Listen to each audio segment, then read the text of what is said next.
G'day Legends, I hope you're having a fantastic day and so far you are having a great week. Now Legends, of course, as always, we do have a lot to talk about and a lot to go over. So we're going to go from tactics, what's happening on the front line, to strategy, to politics, to even a little bit of war theory today. So we're going to talk about then the ruling. Of course, 18 to 60-year-olds throughout the war have not been able to leave Ukraine, but there has been a law shifted on this. So we're going to talk about that and what the catch is. We're going to extend on yesterday's video and speak about Russia's bombing campaign and how this plays into the attritional nature of war and the envelopments, the salience that we are seeing and how we can predict where movements may come from that. Of course, we'll look at the maps. We'll look at geolocations. We'll talk about India. Of course, Trump's tariffs have been slapped on India today, but India is not backing down. If anything, they're actually doubling down on trade with other nations. Said nation, which is the exact one that the US is trying to draw them away from. And then we're going to talk about, has the world changed? I want to push back on a think tank article today speaking about a theory many have spoken, that if Putin gets away with this, if he's able to influence politics through war, the Clausewitzian 101, of course, that war is politics by other means, that it's a blunt force instrument of diplomacy. Does this then give permission or the rise to other states pushing on then sovereign or independent neighbours or changing how they act? And I want to push back on that because I don't think that the world has changed or is changing like they're suggesting. I think just post the Second World War, our language has shifted from a war to, no, it's a peacekeeping mission, or it's then changing your government. So I want to push back a little bit on that, and that's our theory part. But let's talk about these young men who are not in the ability to be conscripted. They can recruit, but also can't leave the nation. Now, something people don't consider in this also is 18 to 60-year-old males haven't been allowed to leave Ukraine.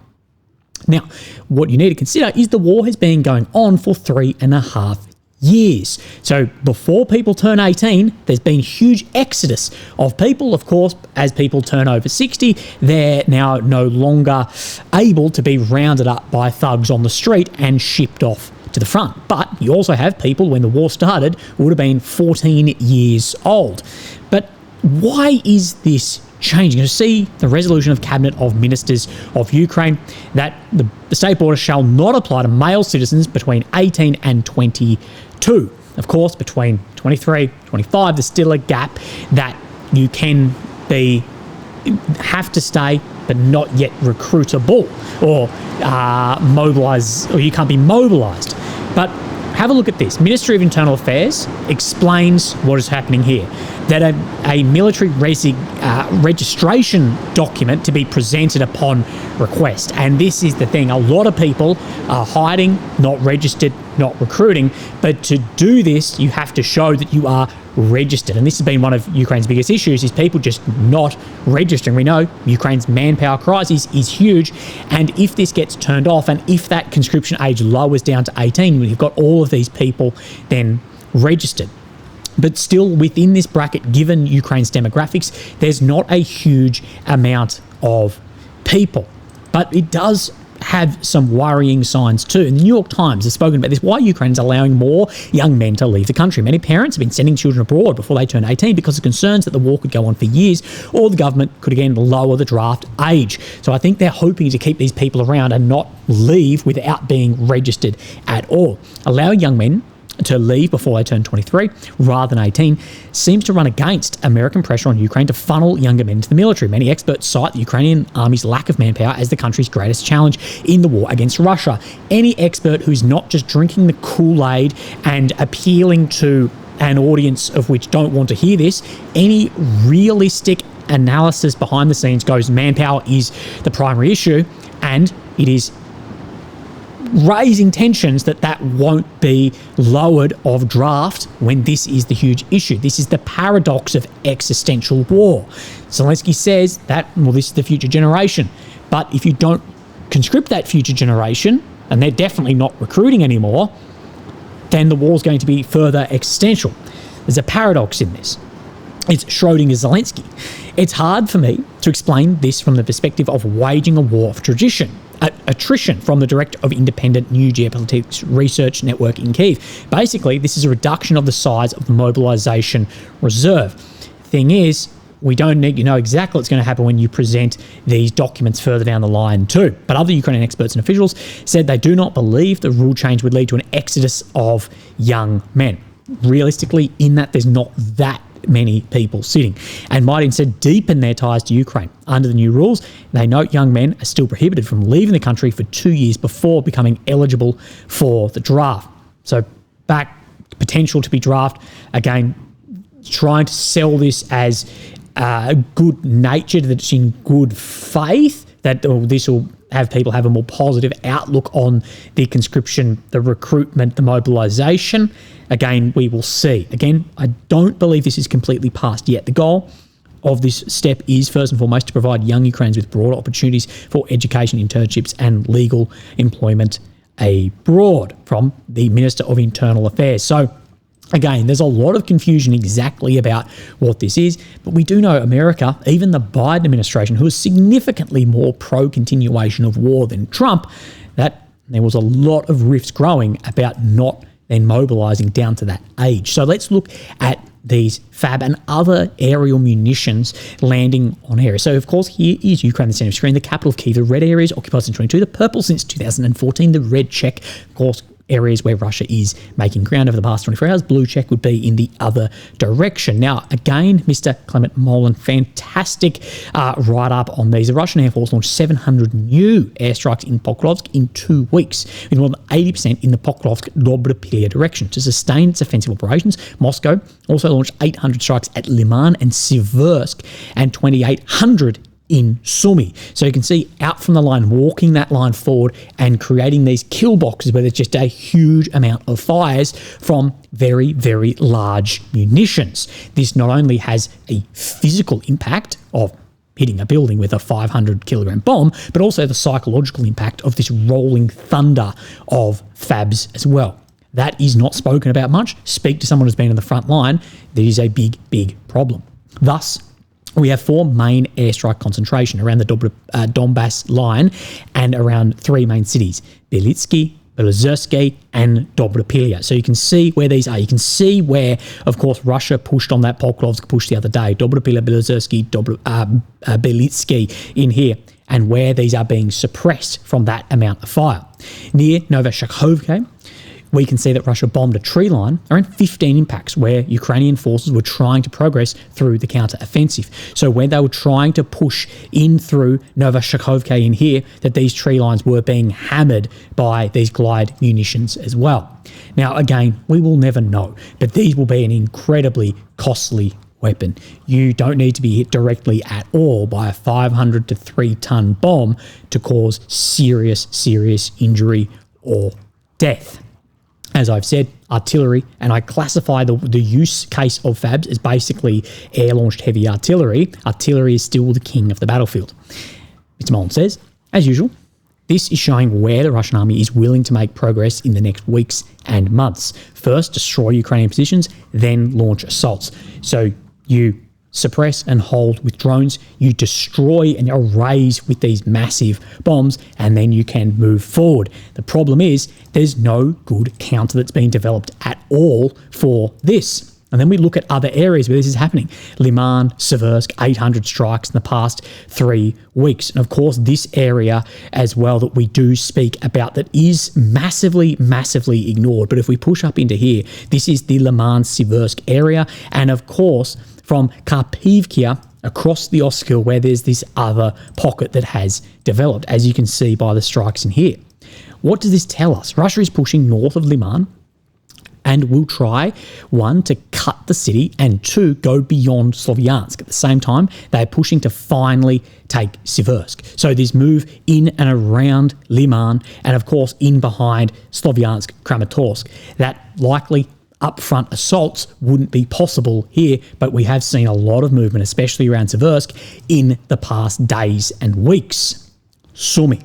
Now, what we see in Sumy, media, bloggers, Sersky, Zelensky, massively celebrating the recovery of 1 or 2 villages. But we have always asked, at what cost? And Mr. Molan points out fantastically in these about the reality of what is happening in here. Around the Sumy incursion, I've now mapped 2,800 airstrikes. Around 85% are present in the tree lines, villages and forests north of the city, around Russian presence. The campaign is massive. So although Russia may be stepping rearwards in here, Ukraine may be taking some areas. Just the amount of air campaign launching into here is absolutely massive, and that makes sense because these bombers to launch around Pokrovsk or Dobra, Pilia or Liman, these fighter bombers, the Su-34s, are still having to enter occupied territory. We're in Kursk, they are still well over Russian territory and absolutely hammering any of the forested areas in here where Ukraine has to launch those assaults from. The cost of this is potentially massive. I looked a bit into Kupiansk, Kharkiv and Chasiv Yar. There are a lot of impacts there as well, but less than the highlighted areas. Sadly, I don't have enough time and interest to mapping all of this, but it gives us a good overview. So you can see the amount in Sumy, the amount in Terney-Siversk, the amount of Pokrovsk, Konstantinivka, and then Velikanov-Silkia areas, these main areas being pushed and attrited at the moment. But of course, we will likely see an increase around Kupiansk as well. But the binary measure of who is winning the war is day-to-day kilometre squares changes. And then people will say this, or then there's all has failed. And what I've often said is this is a very poor reflection of who is winning attritional war. You could absolutely be winning an attritional war, objectively winning an attritional war, if you were moving rearwards or standing still or moving forward. You could absolutely win an attritional war without ever actually advancing at all. If you can have that rate of attrition and then you'll push forward at some point or influence politics into a surrender by then the theory of war as politics by other means. But as we say, taking ground should only ever be a byproduct of attrition where there's an opportunity to improve your position and further wear down the enemy to improve that attrition rate. And as we've spoken about operations, we've been critical of Zoloty Kolodiaz and of course around Kursk about this, of propaganda should support military operations, not the other way around. Now, Russia and Ukraine are fighting the same war, but with very different priorities. And this gives a bit of a different case of where we see the attritional priority and theatres entering and where you can have an easier and a worse hand. Ukraine's central aim is the recovery of sovereign territory. And Ukraine is politically locked into this aim. For years and years, the rhetoric from Zelensky through to NATO has been not one square inch. It's politically locked in. And if that doesn't recover all through Crimea, which apparently the Ukrainians are going to walk into any day now, and back to that 1991 recognised border, if it's not that, well, we don't know what is going to happen. So there is a lock into that. But Ukraine's central aim has been that. This then breeds unwillingness to withdraw forces who have been forced into these costly pockets, that no step back that we speak about. Then Russia exploit this with concentrated fires from artillery to FABs to Garans that Ukraine cannot counter the FABs. And there's no analogue to the FAB. Okay, there might be hammers, but they're not getting dropped by the thousands. And we haven't seen a Su-34 go down from Ukrainian fire in a very, very long time. And looking at a campfire 10 Ks in the distance and saying that was the fucking 15th for the week, that's not evidence. But Russia, on the other hand, their primary aim is not territory. Now, we get told this again and again and again because this distorts the reality of what is going on, setting pseudo-environments around things. Russia's real objective is to degrade and destroy Ukraine's overall potential as a state, as a people, politically, militarily, economically, and demographically in an attritional war like this. Russia has little incentive to then close these pockets if leaving them open ensures a favourable attrition.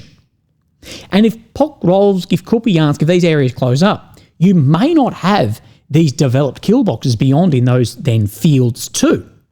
Likewise, in this too, Russia is then more willing to withdraw from ground than Ukraine is, given where the border sits, what's recognised, and the political lock-in to areas as well. So that's something we need to understand it here and see how command approach attrition differently. But more and more, we are seeing Garand-style drones operating tactically, operating right on the battlefield, not further into cities and strategic targets. Now, the future stated figures of these is going to be upwards of 1,000 a day. Now, these will also be working in tandem and mutually with things like FABs and artillery and other battlefield weapon systems. But unlike a FAB, which is essentially just a gravity bomb relying on kinetic power off the plane and then its own explosives, these can loiter and they can precisely target, or more precisely target. Now, for example, we could see, like with the fibre optic and the radio control drones, that these target things like air defences, EWs, and then allow the fighter bomber aircraft, like the Su-34s, to have more freedom to engage with glide munitions on larger area targets. So this whole thing is a huge problem. And as I've said again and again, there's a lot of effort put into so many other bits and pieces and developing 5,000 different types of fucking drone for some reason to do the same job, rather than how can we do something to try and minimize the effect of these bombers that is creating massive chaos on the front line everywhere, just dropping thousands and thousands of multiple 100-kilogram bombs. So let's actually then have a look at the maps. We'll talk about this Pokrovsk sector, of course, where the Russians have pushed up here. And of course, this map, we still don't know exactly how this looks, but look at Vilny, look at Novoshakovka, as Mr. Thorkill65 has spoken about this. So you can see where Vilny is sitting. And elements of the 12th Azov Brigade continue offensives in the Vilny area, the aim of completely eliminating the Russian salient in Novoshakovka. Satellite images from Clement Mole and again, it indicates Ukrainian units have likely recaptured the village of Novoshakovka at this then geolocation from Russian hands. On the other side over here, we do see, at the same time, the eastern side of the salient over here, we see that this unit, who has been recently transferred from Sumy Oblast, is attacking. And this is what we've seen. We have seen units both around the Pokrovsk area and Velika Novosylka, which have been transferred from Sumy down to try and stabilise this area. And what we are seeing, well, at least from Suryak maps, is more ground being made around Sumy from Russia, as we still see that air campaign, as we spoke about, going ahead. Now, yesterday in Pokrovsk, we spoke about a Ukrainian Leopard 2A4 tank firing on Russian DRG elements. We do know any armoured vehicle movements in a saturated drone environment like this are incredibly dangerous. And what we see today from Russian drone footage is tracking of this Leo 2A4 and then it being eliminated as well. And this got me thinking about something else. We see these pockets that have formed from Kupiansk through to the Ternay area, Siversk area, Konstantinivka area, and Pokrovsk. And with the saturation of drones over these areas, I do wonder how much heavy equipment is within these and may have to remain in this, even if there is a withdrawal. We saw this in Kursk, that a lot of equipment was abandoned, and especially Kupiansk being split into by the Oskil creates a whole nother hurdle to get heavy equipment back to the western side of here. And what actually is the ability to try and withdraw vehicles from, say, Pokrovsk? We know there's really one, maybe two roads out of Pokrovsk, and there's a massive saturation of drones in here, that the equipment that's in here, is it going to either remain if there's a withdrawal or eventually be hunted down like we see with that Leopard 2A4? Of course, we know there's vehicles in a lot of these areas hiding in urban areas as well as in forested areas as well. So let's then actually have a look up and down the maps and see where things are moving. We see by Deep State some red check around Kotlene. There's a lot of people saying Udashne is fully back under Russian control as well. We come down just a very small amount made to the north of Olhivsky, which is on the Velika Novosylka and Huliopol front line. We come up, we see to the north of Siversk that Kolodiaz is coming further under Russian control, as well as Torshke as well, as per Suryak has been telling us. So we're still seeing this just grinding forward on multiple areas, but the amount of increase in actions around to the north of Seversk, the Kremenar Forest, Liman front has been absolutely massive in the past weeks. Let's have a look at what Suryak Maps is saying. So up around Sumy, this is where we were speaking about those FABs landing. He does show that over the last 48 hours, Russian army completely captured Yanakivka. So we zoom in and we'll see where Yanakivka is. He's saying that has been now fully taken by the Russian forces, as well as he's speaking about Kupiansk and the envelopment that is occurring around here. You can see right in this, during the last 10 days, positional battles continued west of Kupiansk and speaking in the direction of Sobolivkia that we see down in here. Now, these maps are showing pretty close, and this is deteriorating very quickly and has a lot of potentials to be a Pokrovsk 2.0, but not only 2.0, it would be at the very same time. And it's been a very, very long time until we've seen two major, very strategically important areas both being enveloped at the same amount of time. And we know this plays into the advantage of the numerically superior force on the ground. Let's move down into then the Konstantinivka front line. And we spoke yesterday about this movement into Kateryninivka. We saw the Russians put up a flag. Well, we see targeting by Ukrainian drones on Russian positions in this bit of video here, but the geolocation of it is concerning. We see Kateryninivka, the flag yesterday, and then right at the end of this tree line today. So we know that there are Russian positions right into this tree line, leaving the only gap open in here to be at best 1 kilometre. And this Kateryninivka front line for a long time, me and fucking everybody else has been asking about what is the point of holding this. It's not only extended your front line, of which you could use this reservoir to shorten the front line, it's created a massive encirclement in here too. We don't know how many forces are in there, but that is a very critical situation that has developed and is held steady, but is deteriorating within, given the doctrine around attritional war that we just spoke about and how this can play into your hand. Now let's talk about this right here. Is the prohibition on the use of force collapsing by these two authors here? Now we'll go over my comments in a second. But the introduction. For hundreds of years, war was a lawful means of resolving disputes between states. That began to end in 1928 Kellogg-Brown Pact, which outlawed war and an instrument of national policy. Now, post-World War II, this is an exception, not the rule. But I still think it fits with history too. When the United States and its allies won World War II, they wrote the core principle they had fought for into the UN Charter, Article 2.4. Of the document declares all members shall refrain in their international relations from the threat or use of force against the territorial integrity or political independence of any state or in any manner inconsistent with the purposes of the United Nations. This prohibition on war has been remarkably effective. Wars of territorial conquest, once common, have become exceedingly rare, and the world has been more peaceful and prosperous than ever as a result. Now, in my opinion, imperialist ambitions have never disappeared. They just shifted from the barrel of a gun to economic strangulation if you refuse the world order which is being forced upon you. We're here to spread democracy. But I vehemently disagree with this. The way that it's written makes this pact sound like the UN Charter somehow outlawed war and kept the peace. And that's just never been true. These documents didn't end war. They just gave states a new excuse to dress it up as something different.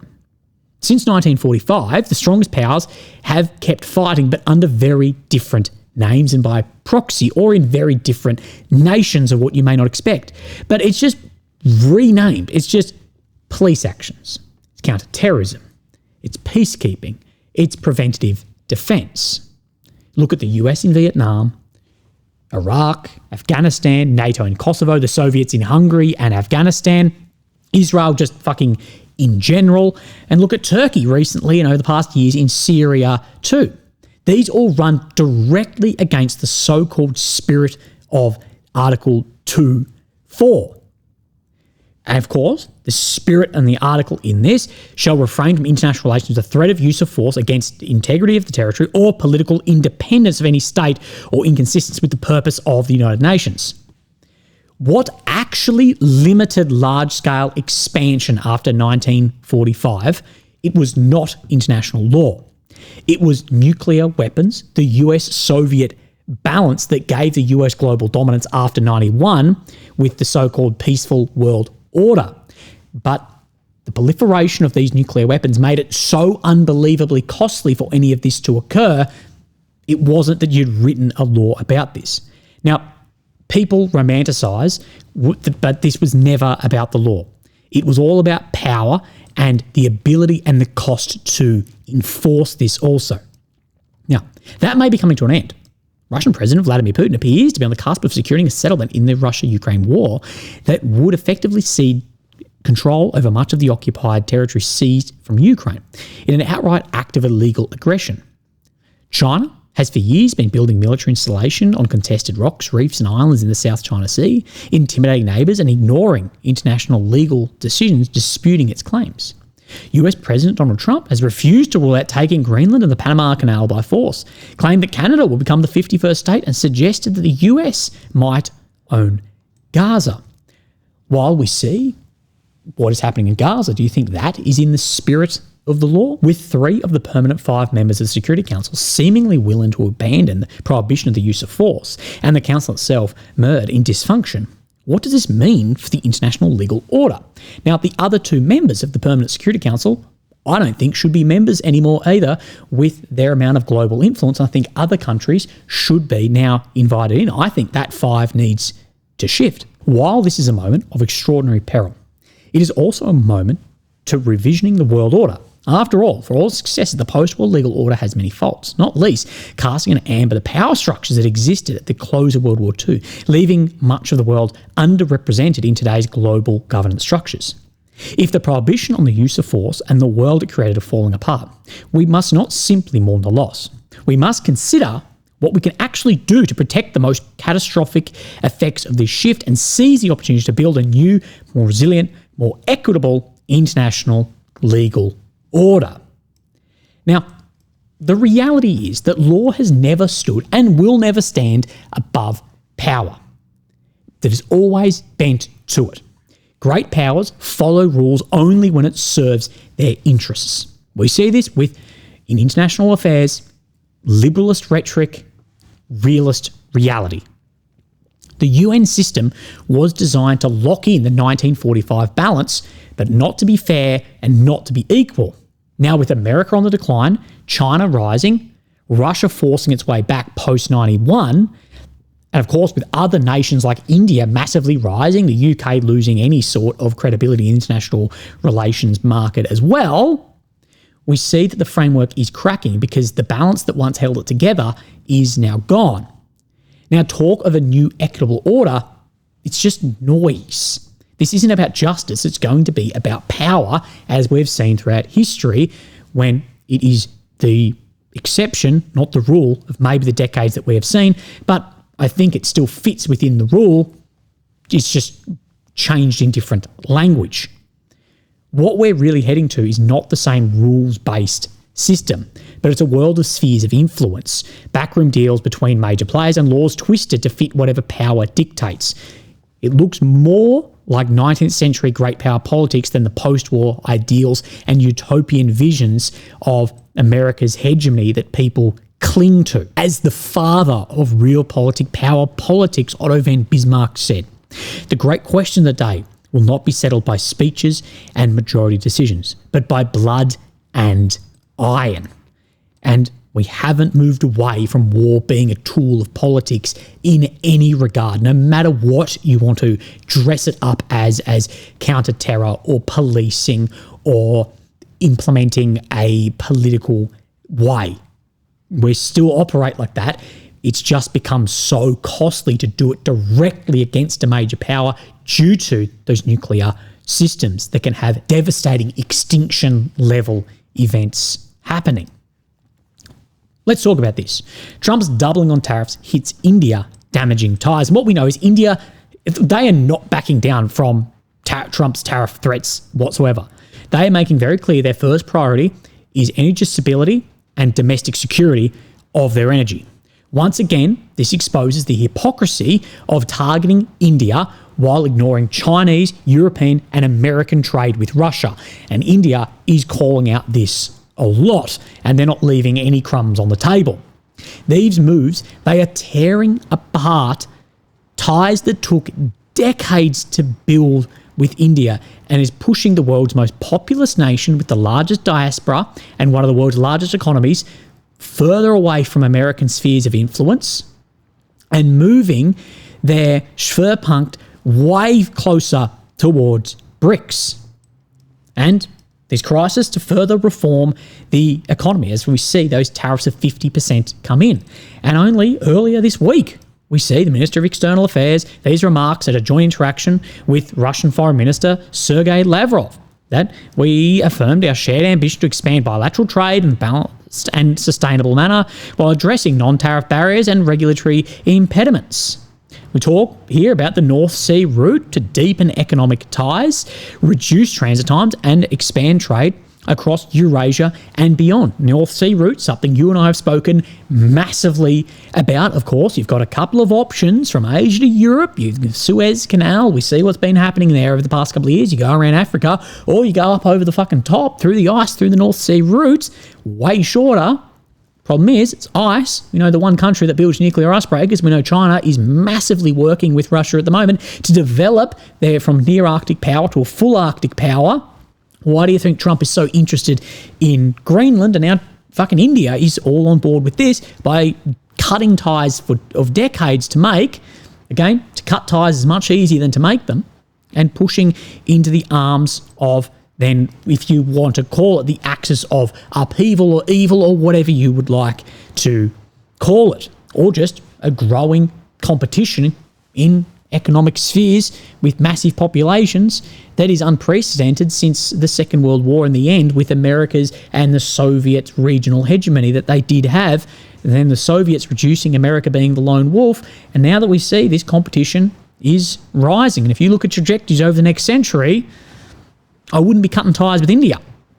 We see they talk about expand and energise the UN Security Council to reflect contemporary realities. Absolutely. I think the UN Security Council, the Permanent Security Council, needs to reflect contemporary realities. Absolutely, I do. Our collaboration in the G20, in BRICS, and the Shanghai Cooperation Organisation remains deep-rooted and forward-looking. We know that's happening later this month, where Modi will travel to China for the first time in several years, and that historic friction between China and India, well, it's looking like that is getting repaired and that this is helping fix the wound.